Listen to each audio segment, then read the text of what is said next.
Eski telefoningizdagi ma'lumotlarni yangisiga qanday qilib o'tkazsa bo'ladi? Hozir buni men sizga o'rgatib qo'yaman. Ungacha bizga obuna bo'lib, videoni saqlab qo'yish esdan chiqmasin. Albatta bu ishni ko'chada 50 ming, 100 mingga qilishadi. Men sizga buni tekinga o'rgatib qo'yaman.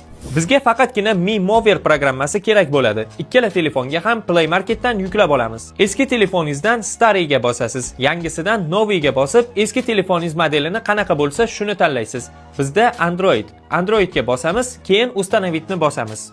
Xuddi shu tarzda chiqadi. Ozgina kutib turamiz. Eski telefonimizda yangi telefonimiz chiqishi kerak. Yangi telefonimiz chiqdi. Uni ustiga bosamiz. Endi bir-biriga ulanib olishini kutib turishimiz kerak. Endi eski telefoningizdan nimalarni o'tkazishni tanlaysiz va Отправить tugmasini bosasiz.